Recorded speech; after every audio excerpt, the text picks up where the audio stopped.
Shalom, this is Levi Shore. Welcome back to Sweet and Good Torah. We have Rabbi Mordecai Darvish of the Gates of Mordecai. Man, my view of the world, it changed from going into Shabbos to coming out of Shabbos. So before we went into Shabbos, Parsha Chukas, the world, the news, world was talking about, that there was maybe the civil war between Biden and Obama, and the Democratic establishment was gunning for Biden, and he had 48 more hours, and that was it. After the debate and his press conference, he was going to be gone. And then I come out of Shabbos. I was actually worried about like a Hezbollah attack in northern Israel. First thing I see, Channel 7 Israeli News, Trump assassination attempt. So what? Like, what is going on in the world? We're going to try to make a little sense of it. Any initial comments? Should I bring up the first video? What do you want to do here? Yeah, I had a thought. We always had this debate, a question: would you kill Hitler as a baby if you knew he was going to be Hitler? All right, if you had a chance to kill him before he could cause the mayhem, would you do it? And we'd go back and forth, always debating it. And we have an interesting idea in the Torah about Ishmael as a baby. The angels come to God, and Ishmael is uh, dying of thirst in the desert, and the angels come and plead with God not to kill him. I mean, to kill him, to let him go, and God wants to save him. And there's a dialogue between them, and they say, "Don't you know, like the problems that he's going to cause for your children in the future?" And God says, "Nope, I judge a person according to where he is at that time." And at that time, he's a kid and he hasn't done anything wrong. Yeah, So I got to judge him, where he is, and he deserves to be alive. yeah, So, as long as the person doesn't do anything wrong, you can't, go out and give all these slurs. And, even if you were a prophet, mm, then you can't, act on your prophecy, what you think is right. going to happen in the I mean, future. are you referring to all these people, especially like the left wingers that are calling Trump a Nazi? Is that where you're Yeah, going? yeah. I mean, that's the rhetoric. It's like Mm, this guy is the most dangerous thing. There's clips of all these, politicians and political pundits that saying he must be stopped. We can't let him do anything. He must be taken down. He can't be let into office. He's the worst thing that could ever happen. He's a threat. He's a menace. You know what I mean? And the guy, even if they were the angels themselves and they saw the future, which yeah, they don't. You yeah. know what I mean? Then until a person does something, you can't your projection on them. You can't take action according to your projection. Yeah, no, In I'm Ishmael's case, yeah. yeah, okay. No, In God's eyes, a person could do tshuva, a person could, repent and do the right thing at any moment. yeah. So you can't act on it. No, I found it really strange as well. I mean, from my perspective, what I've seen from Trump so far, his daughter is a Gioris, his daughter is a Jewish convert. He moves the U.S. embassy to Jerusalem, which no every other president modern history has promised, no one's done. He declares the Golan Heights part of Israel. He takes out ISIS, takes out Soleimani, who was a very evil Iranian general. He pulls out of the quote unquote Obama's nuclear deal, which really guaranteed there's a sunset clause that guaranteed Iran getting nuclear weapons, and Obama was funneling billions in there, really He getting the doesn't fund program Iran, who right, funds Hezbollah, who funds Hamas, who right. kills it, right? Yeah, So personally, I don't get it. I don't understand why, any Jewish person has been like so hyped up. I mean, the man's father, I think Fred Trump, like he helped build like a Torah school in New York. I think he donated some land or helped him get the land. I heard stories of like Trump flying like this young Jewish boy that had, an illness to get testing across the country. So, right. I mean, what we've seen so far, we have not seen a man making speeches to kill all the Jewish people, right? And it doesn't make sense. Now, I will say one thing about him that I've always found a little weird with all that being said, oh, and also the Abraham Accords, but with all that being said, the guy seems to have a hard time condemning anti-Semite. It is weird. I don't, whatever. Okay, let's go. Okay, let's roll some tape here, and then we'll. All right, so the first thing I want to show you is where we were before Shabbos. I think this symbolizes it the best of where we were before Shabbos. And here's a clip of some of Biden's falls. I'm going to talk about it as we're watching. So here it is. This is why there was a civil war in the Democratic Party.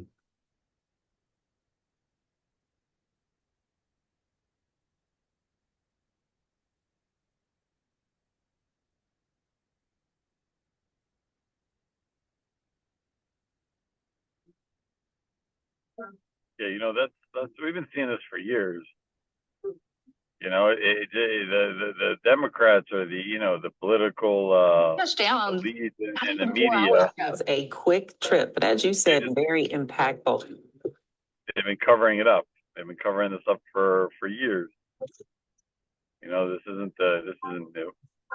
He has allocated to invest in police departments and training of police officers. It appears as though the president did have a slight trip there as he's boarding Air Force One.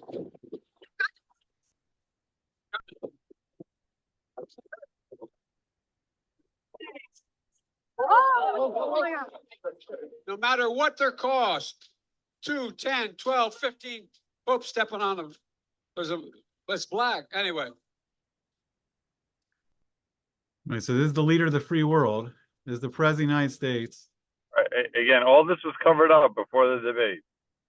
All this was covered up, glossed over, sharp as a tack.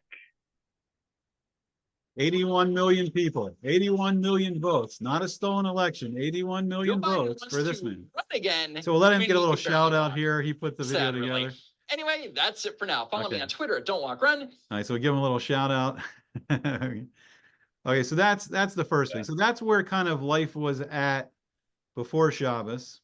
Is the civil war inside the Democratic Party, and there's a lot of talk about them going after Biden. We'll have to see what happens with this week. I think it's also the Republican convention this week, so it is mind-blowing. So we want to go to the second clip. So second clip is Dan Bongino here on Fox News, and they're going to show, I believe, a little bit of the assassination attempt. Now, Dan Bongino, I think he's a good source of information on this. He was former Secret Service, so he has some insight into what's going on here. So we'll take a look. Your thoughts on this, Dan? Just continue where you left off on the reaction here. So again, open security questions right now, and this is why, again, I think the Secret Service, the PR, Anthony Guglielmi, has to be very careful about what they put out. He says in his X post, and you can read it yourself. You don't need to hear it from me, that they deployed these extra resources and technology. Okay, well, which ones? You're telling me the best technology you have was deployed and you missed. All right, so here we'll listen to him in a second, but here's the actual assassination attempt. One bullet, hits his ear, goes flying by, and we'll listen a little bit about Dan Bongino here, and then we'll comment. 130 yards. Say it was 200 yards. The Secret Service CS team, Pete, the counter sniper teams, and I'm not sure those two guys are Secret Service. We have to remember that we don't always. When we go to New York sometimes with high-level protectees, we'll use NYPD ESU counter sniper. So I'm not really sure either way, they'd still be briefed in. The question we have to ask is, if that's the best technology we have, and we had a CS team up there with a shooter that, we're trained out to 1,000 yards in the Secret Service with the counter sniper team. How did they miss someone at most, 1/5 of the way there? It doesn't make any sense. And even worse, it's broad daylight on a white roof. So again, open questions here. Was there forward-looking infrared deployed? I'm not an expert in stuff. What's your impression? I'll tell you what, Well, if they tried, why did they fail? Like if this was a setup, the security, somebody was in on it or incompetent, right? That's what Bongino seems to be saying. Either they were in on it or they totally failed to do their job. And it's weird, if someone really is an expert at something, they're really buttoned up, so I don't know. Is this the trend that we're seeing in this country recently, that because of diversity, equity, and inclusion, you put anybody in a job and then, their gross incompetence comes to fruition later? or is it, an inside job? And if it's an inside job, like how come they didn't get the job done? You know what I Right. mean? I mean, What's going on? yeah, I mean, it's really strange. I mean, there's actually video. I didn't download this video, but there's actually video of this counter sniper team. And they're like, the guy takes his eye off the scope or the sight, whatever it's called, while the assassin is trying to, shoot it while the assassin's shooting at Trump. And there's something strange. Like, why not immediately shoot the guy? The guy's a gun. He's at this rally. Why did they wait for this guy to shoot? I don't know. I mean, I don't know the answers. I don't know. It's strange here. Maybe we'll listen a little more and then we'll go to the next clip. So let's see what he's saying. Because there were aerial support, drones, helicopters. Something happened too. If you go back and listen to the audio, I want you to listen to this after I get off here. When Donald Trump, after this tragic thing happens, you'll see the Secret Service agents. And by the way, I know some of those guys personally.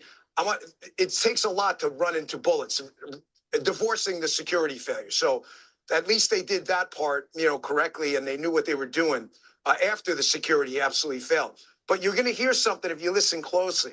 The guy mentions Hawkeye on the scene. Just that image right there. I mean, it seems like he would be unstoppable for the next election.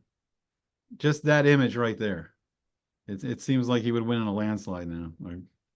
Talking about those two, the black BDU with the tactical gear CAT element, that two-man CAT element, that stands for Counter Assault Team. That's a Secret Service special weapons team, equivalent to our SWAT.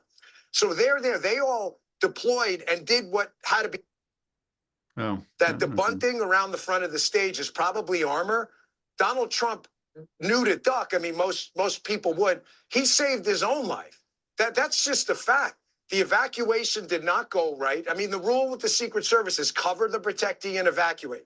The other rule is maximum to the protectee, minimum to the problem. Why minimum to the problem?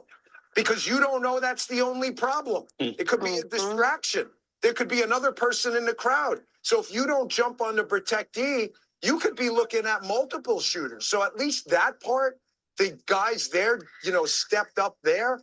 But the failure here is absolutely catastrophic. And I got to tell you, the Secret Service should be very careful. I can tell you and absolutely confirm from the horse's mouth, from multiple people, not just one. And I saw Congressman Waltz text this out before on X. There have been repeated requests to increase the security footprint around not just the residences of Donald Trump, but the body itself. And they have been rebuffed. Like I said, I can tell you actual quotes. The Secret. Nice. So There you go. Yeah, supposedly that they've been asking for more security, and they've been denied from the upper higher up that to clear these kind of things. right, and then somehow the Biden administration, I don't totally get this too. I know he's like the chief executive, but I don't think we've ever seen this before. But like, right, the Secret Service is somehow denying, Robert F. Kennedy Jr. He is not under Secret Service protection right now, which is extraordinary in the sense that his father was killed by assassin, which we're going to see some on that soon. And his uncle, John F. Kennedy, the president, was killed by an assassin or a so-called lone gunman. We talk about a little bit about that. It's crazy. I mean, so there's really three men in this race, even though the media only acts like there's two. So that's another strange thing about this all. Like now the Kennedy, like the political royalty of the Democratic Party, it's strange to see a Kennedy that's like an outcast. That's a political outcast.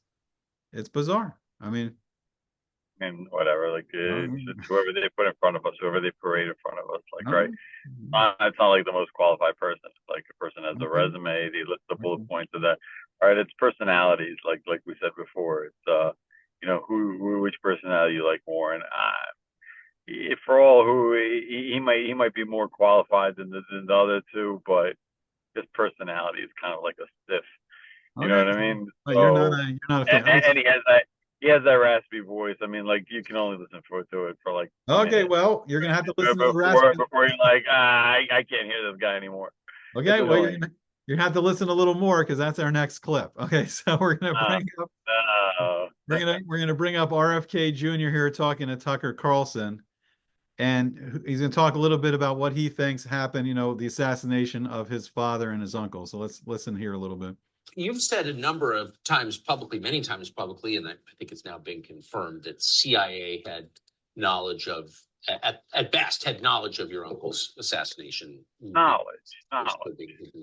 What do you think, and that's obviously true, what do you think the motive was in that killing? Well, I think the people who were involved in it, the specific people who were involved in it were almost all associated with the Miami station, which was the largest CIA station at that time, and was basically it was the Cuban station.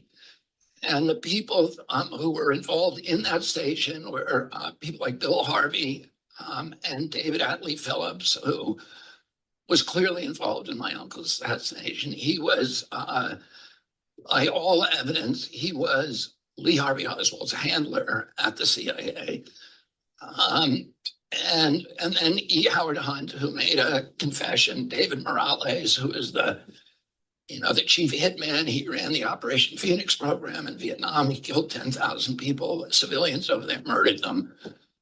And he also gave a confession of being in Dallas. And then there were most of the people were associated with Cuba, and the impetus came from that group of people who were angry at my uncle for not sending an air cover during the Bay of Pigs invasion, and then even more so after the 1962 Cuban Missile Crisis. My uncle then developed this friendship with Khrushchev, and he shut down all of the Cuban attacks by Alpha 66 and these other groups that were harassing Cuba. They were sinking. I want to point. Can I point out something very interesting about this here? He's saying one of the main tensions between John F. Kennedy and the CIA is Kennedy trying to form warmer relationship between the U.S. and the Soviet Union, right? So he's saying here that Kennedy was trying to create a less war footing, relationship with the Soviet Union, with Khrushchev. And what I find so interesting is, with Trump, right, you have massive attacks against Trump from the establishment and the intelligence community. What are they criticizing about? Everything's a Russian plot. And they say he's being too soft on Putin, right? So now it's in a way we have reversal of roles here. Instead of Kennedy is a Democrat, we now have Trump that's a Republican, and the establishment is accusing him of being too cozy with Russia. Now, I mean, this builds into all the conspiracy theories and I don't know. I mean, but one thing I would like to say here is I believe from the Torah perspective, Esav's the twin brother Yaakov, Jacob's brother Esau. Our tradition is that Esav goes on to found the Roman Empire. So it begins first in Italy, but then through the history of the Roman Empire, you have a split, and Emperor Constantine founds the Eastern Roman Empire in Constantinople. He actually moves the capital to Constantinople, and then at some point you have this split. So you have this Eastern and Western Roman Empire, and that fits into the vision given to King Nebuchadnezzar, the vision of the statue of the four empires, where the gold head is Babylon, silver arms are Persia, the gold, the copper stomach and thighs are Greece, and then the two legs of iron are Eastern and Western Rome. So it's interesting. So there's the people in Edom that are trying to bring Eastern Rome and Western Rome together. There seems to be this massive tension in the American establishment. What do you think about all that? Yeah, because if you say that there's a religious aspect to it, then the religious aspect wants to unite. The left, as I see it everywhere around the world, is anti-God, anti-religion. So they don't want any of that, any part of that happening anywhere. They prefer the one world religion, the one world, take us back to the Tower of Babel and have, one world religion. And that one world religion is anti-God. Anti-God is the other side. The other side is Satan, You know, it seems like their agenda, and that's why they push so hard with the LBGTQ whatever agenda, and the trans, and get the parents out of the schools, out of the kids' way, so they can't educate the kids in any kind of wholesomeness. They push the one parent household. They're very, very anti-God for a reason, and maybe just like you're saying, like they don't want the whole kingdom to come back together and exert its influence over the world that they know that they could have. Yeah. No, so I think we'll do another video after this. I mean, we're heading into Parsha Balak, the sorcerers. We got Bilam and Balak, and we'll talk about the ancient battle and the modern battle with the modern day sorcerers. Yes, muggles, the wizarding world is real, so we'll talk about that. But it ties a lot into this, so-called like New World Order, right? So in Germany, the Nazis, Yamach Shemam, I mean, they were a liberal Christian nation. In World War One, It's a great book on. right in the 20s, in the early 30s, they're a Christian nation, but yet, yeah, hold on one second. But then the Nazis. So Adolf Hitler, Yamach Shemo, he founds what's called the New Order, and then they stripped away Christianity. Of course, they wanted to kill all the Jews, but they went into this like occultic, like sorceress, like nation. They became a nation of dark magic and sorcery and atheism, and there's a great book out there called "The Nazi Roots of the American Left," and traces is like how they shifted basically. They came over here, and then the American left has its roots in Nazism in Germany. It's in the right too. I mean, we get into like, Bay of Pigs, you start getting into George Herbert Walker Bush and that whole thing. And then his father, Prescott Bush, who was a senator, and then Herbert Walker, his father-in-law. I mean, you're talking about his father and father-in-law financed the Nazis. No, they financed the Nazis. Individuals. Yeah. There's individuals on every side, but both sides. When you have but when you have your root identity as leftism, as anti-Godism, as let's break down the American empire, then okay, maybe you have individuals here and there, but your thesis, your underlying thesis isn't that.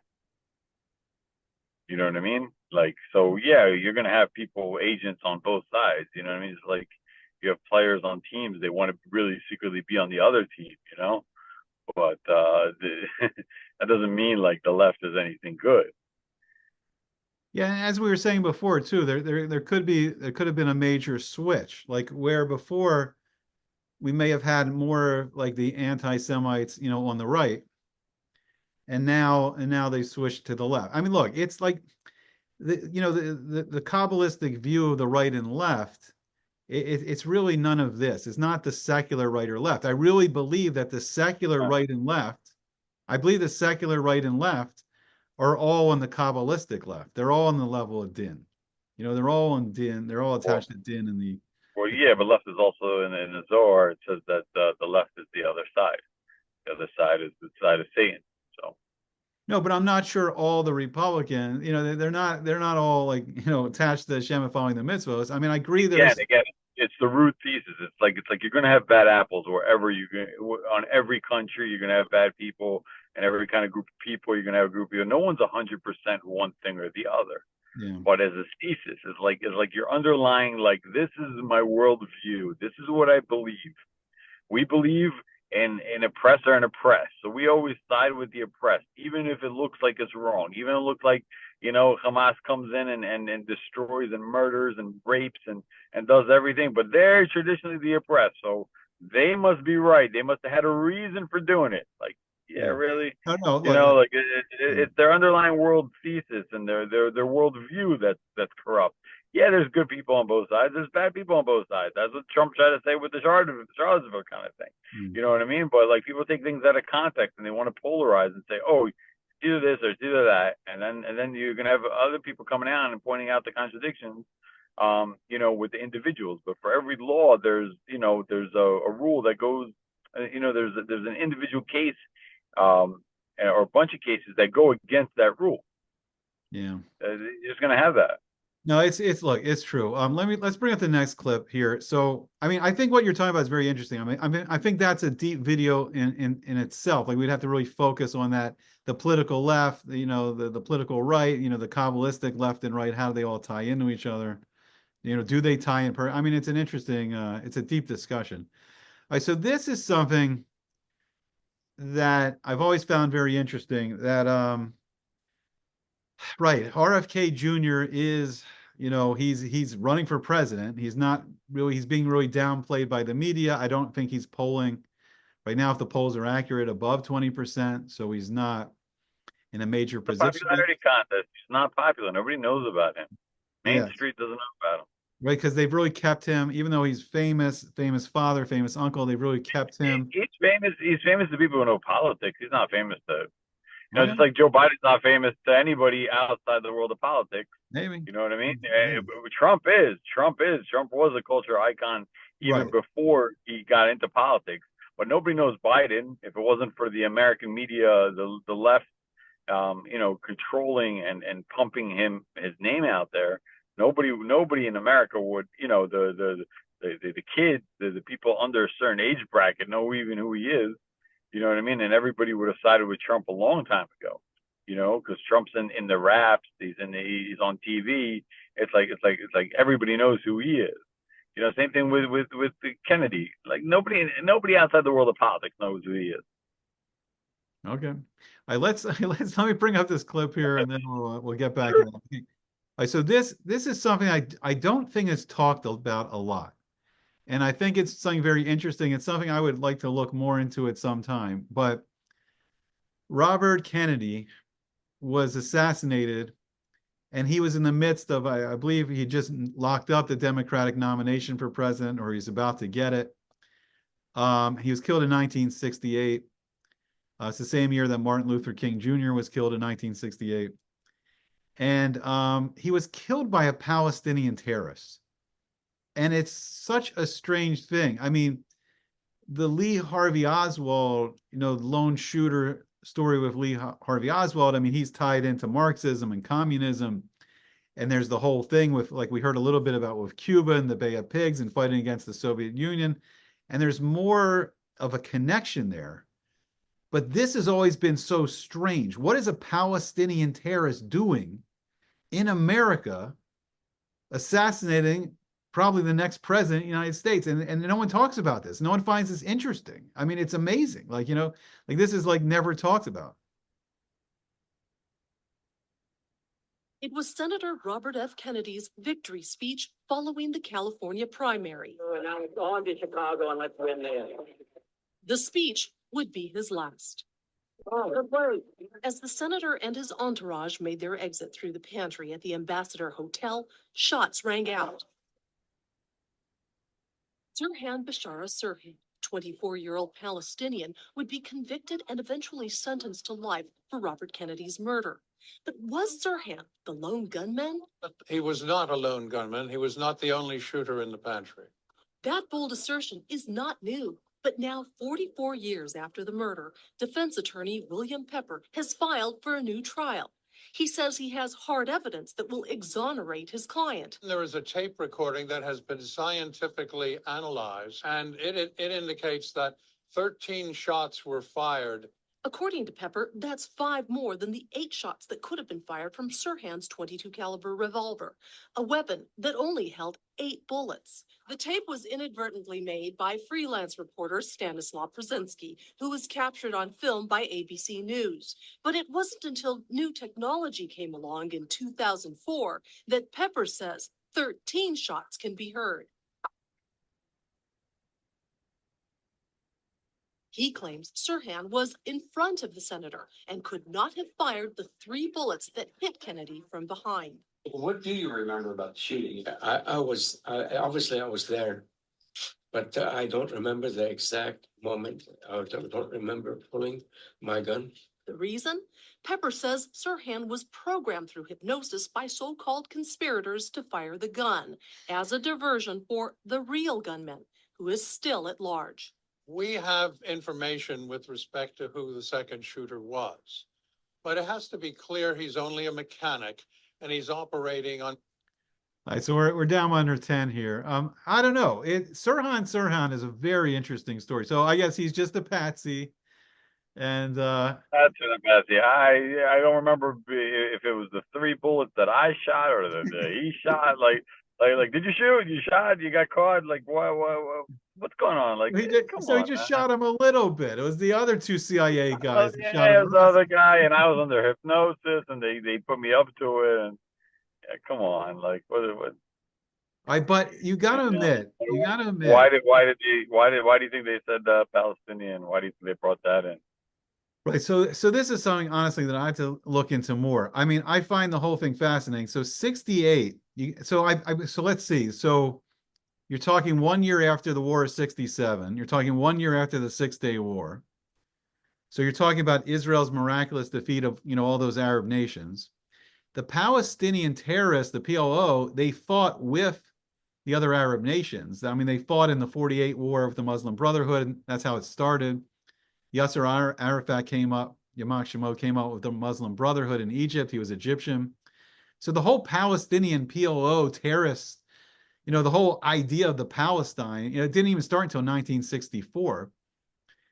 And then 4 years later, you have a Palestinian terrorist assassinating the next president of the United States, and no one cares. The media talks about Palestinians all the time, but they got no interest in this Sirhan that assassinated Robert Kennedy. And furthermore, here, what do you say? No, what's the motive? What's the motive? But no interest, right? We were only going to talk about Lee Harvey Oswald. We got no interest in this Sirhan guy, right? No interest. And they talk about Palestinians all the time. Well, for one thing, it doesn't make the poor oppressed Palestinians look so good, when they killed, a Kennedy. But now we live in this strange age where we have an actual Kennedy, where the rest of his family is against him and denouncing him publicly, and he's like this. They're calling him a conspiracy theorist. And what's the whole when did that start? When did the word conspiracy start?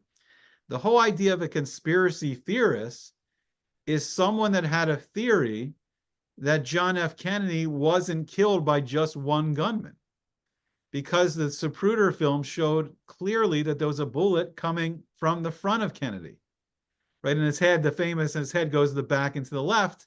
And then that whole expression of conspiracy theorists started.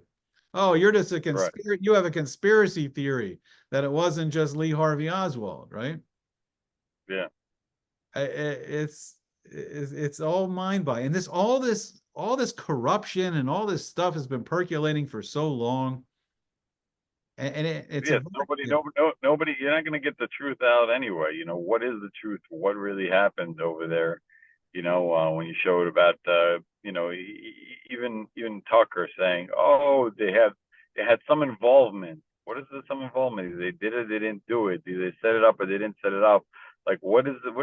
Like, why can't we just say things as they are? It's like double speak. One side of your mouth, like, you kind of point towards one way, and then the other side of your mouth, you kind of point through you make it suffix, like Amalek, like you make it seem like, oh, maybe it's not what it seems. Like, either say what it is and then get it done with. And yeah, like, obviously, like the media manipulates you, right? Because they're there's a Project Mockingbird, which I don't think you mentioned, which is the government agencies telling the media what to tell the public in order to foster their thought ways, to get them thinking a certain way so they can do whatever they need to do. Yeah. To hold to their power. No, I mean, right. So you're not going to get the real thing. Right. I think it was during the Church Committee in Congress, and they're showing that the CIA had like an MK Ultra program, which is a mind control program. That's what Sirhan is claiming, that he was like brainwashed, mind controlled. Then you have the Mockingbird program, where they're infiltrating the media. And I think, look, for sure, it's not even hidden anymore. You know, you have this news story of 51 intelligence agents, you know, or 51 members of the intelligence community say that Hunter Biden's laptop, is not Hunter Biden's laptop, which they now proved in trial that he was convicted of a felony, that it was Hunter Biden's laptop, but it's not his laptop. You know, the intelligence community says this, it's not his laptop, it's Russian disinformation.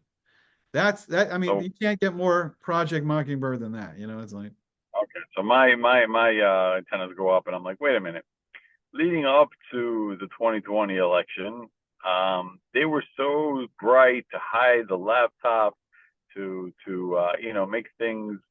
Biden seemed like he's normal and vibrant and okay and can handle everything, And then through the years, the 4 years in office, he's been made to look like a stumbling, bumbling idiot. And right now it seems like they're like losing control, like everything they're trying to do, the Trump trying to lock him up, trying to frame him, to try to get bogus charges against him, try to assassinate. Everything they're doing is counterproductive, because it just fuels the other side and emboldens the other side, and gets more Trump support, even in those in the middle. And it seems like the once intelligent people are now like stupid. Something is not right here. all right, so we're about 3 minutes here, so we're gonna wrap it up for today. If people like it, we'll do a part two. I was gonna say this. I mean, I don't fully understand what's going on. I mean, I do believe Hashem is directing major events. He's pushing everyone in a certain direction. I mean, we do have this big contest. Who's going to be the next, president of America? I mean, Israel's existential war with Iran through their proxies. There's a lot going on in the world, but I do believe that all these events are pushing Jewish people to do teshuvah, to wake up, to start learning Torah again, to start doing the mitzvahs, to go back to our mission and our purpose. We're about at 2 minutes. What's your final takeaway from all that? The final take is this: is that at the end of the days, the truth will be obscured, and you won't know, what's right and what's left. And all you have to rely on is your Father in heaven. Just get back to Him. Direct your thoughts, your hearts, your prayers to Him, and ask if you need guidance. Ask for guidance from Him. Out there, you have nobody. All institutions are gone. All personalities are corrupt, and you don't know who's who and what's what. Yeah, I mean, we are definitely in Ha'emes Tihiyeh Nederes. Like as it says in the last mission in Sota, the conditions before the coming of Mashiach. And I say we're close. I say we are real close. We'll talk about it more soon. We're in the month of Tammuz.